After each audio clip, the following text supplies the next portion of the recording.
So what are we doing today, Maureen? Well, we are going to be doing composting and talking about composts. And I wanted to kind of explain my systems that I have, and also to tell you what works and what doesn't work according to me. But I know you're all noticing that I have red lips today. Well, today is also Fabulous Fridays, where we're supposed to get dressed up into something nice and not be yoga pants. I started that last year around this time.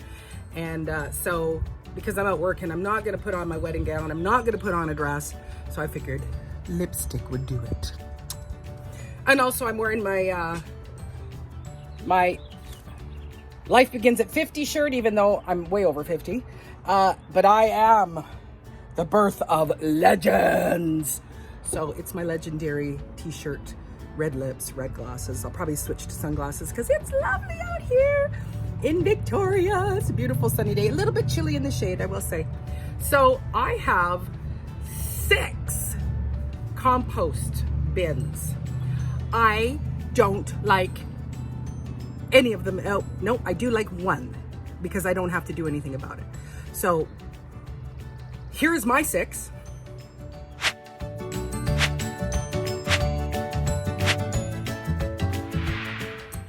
And I'm going to go through each one because I'll be working out of each one today because I have a lot of bins that I need to fill up. So the first one that I'm going to talk about is this one. Is a rolling one. It's contained. It's what I put all my house scraps in so that it doesn't attract animals and things like that. And it's great because I don't have to turn it, because you just have to use these to roll it. It's a two-handed job when it's this full. But as you can see, so I like that. And then we conveniently just put it right outside the door, so we had like 5 steps, and then here we are, and we could throw in our scraps throughout the winter. It is a beast to try to move, so I do need to empty it before I move it. I do like the convenience of it, but I don't necessarily want this here on my deck. So the thing that I don't like it is, if you look down here, put you on the ground, you can see here is our span. So what do I put in there? Well, I'm going to end up having to put a tarp, and then I'm going to have to drag a tarp. I just want to dump it into something and then like dump it into my wheelbarrow. That's what I would really like to do. And I will just give you a quick shot of the top. So there is my compost, not fully composted, but I'm going to use it anyway because it's going to be under soil. Lots of things growing in there. I'll give it a few more spins. But it's, so I just don't like the removal of it. Recently I've seen on Facebook it was a dual one, but the flap opened up really wide and you could actually get a shovel in. That's what I would like for this type. Compost bin number 2. So this one I got from the CRD. It's great, it's convenient, nice big wide open lid, la la la la, you can throw your stuff in. But what I don't like about this one is that you have to, again, you're not supposed to have to turn it, but I do need to turn it, or pound it down, because sometimes things get lodged and there's air gaps. But you're lifting up this and then you're taking your stuff out. Well, the last 3 times that I've emptied this thing, the whole thing just falls apart and all the compost gets everywhere. So this year I'm actually not going to pull it up and pull it out. I'm just going to take it off and lift it up. So that's number 2. Number 3, 4, and 5. So I do love these. These are my favorite bins. My son built them for me just out of pallet wood, so cheap, just paid to pay for the hardware. But the problem is turning it over. Oh, hello, darlings. Hello, darlings. The girls are making really good headway. This bin in here, if you can kind of compare the two, you can see this one's up high. This one was just a little lower than this one, and the girls were in there before I threw the grass scraps in there, and they just went to town in there. So the problem with this one, and I do have a gate here and a gate here, is the turning over. And of course, with the other one over here, again, and the girls, this I was amazed with. They just totally rocked it down to nothing. I have been putting some veggie scraps in here for the girls and just to kind of build it up. So what I want in my next property is I want a 5 system. And in between, what I'm going to do is have a piece of wood that you lift up. So as I fill up the first one, then once it's full, to turn it over, we lift this up, we drag it into here. That does enough turning, and we start the next one. And then there would be another one, which of course I can't fit here. Lift up this one, move it over, move the next one over, and so on. So to have a 5 bin system would be brilliant. Oh, look at you girls, just working hard. Get in my compost now. Yes, you are, Meredith. Thank you. Get in there and get working. Number 6, again, built by my son Josiah, is this double width pallet that we have out here in the front yard. And this is strictly for my wood mulch.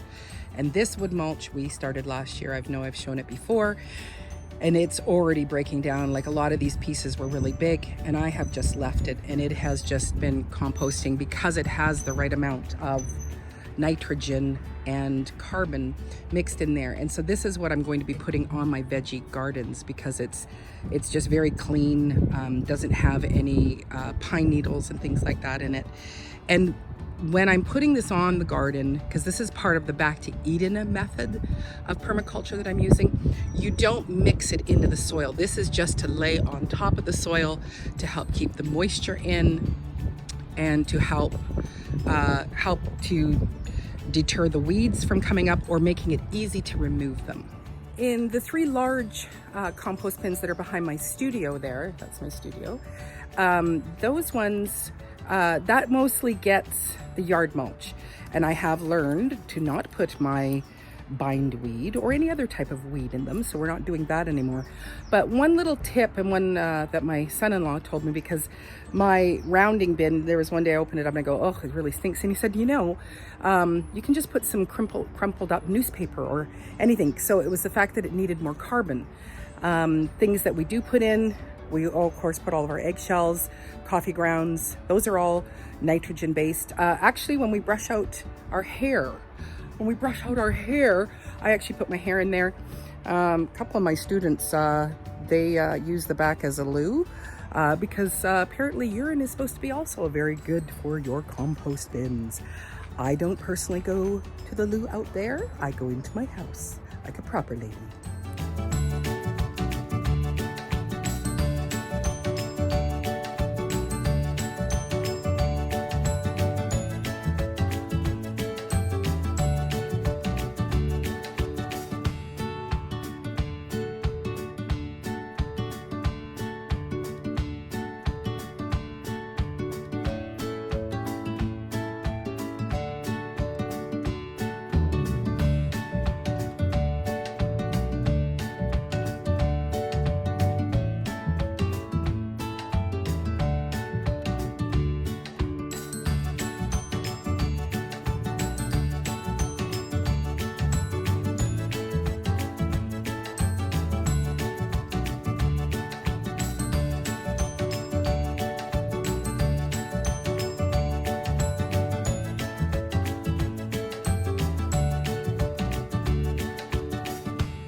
So that is what we did today.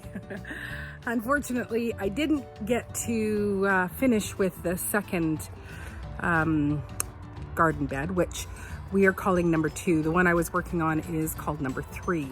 And it was from last year, so it already has good organic soil in it, but I just wanted to amend it. I know you saw me put cardboard on because I don't trust my compost. And then putting the tarp on top. Like, I know I should be letting the water come in, but I just want to kind of protect the soil, which is important in permaculture. And also I'm going to use this on days that we have some sunshine, that I'm hoping that the tarp will actually heat up, get nice and hot, and then and actually continue the composting of my compost, because it's not fully, as you saw. You know, there was pieces of veggies and fruit and stuff like that, and so this is just to kind of encourage that. So I will probably work on hopefully get to bed number 2, because it's ready for the cardboard, and then the topsoil on top. And I just figured doing this right now, this gives me a long time, because we won't be planting, you know, maybe in April. So it gives me a month to 2 months to really let this compost settle more before I begin planting in it. So anytime in the next couple of months. So I think that's all I had. Anyway, thanks for coming along and joining in the fun. Lots of hard work, but the rain is chasing us in. Have a great weekend.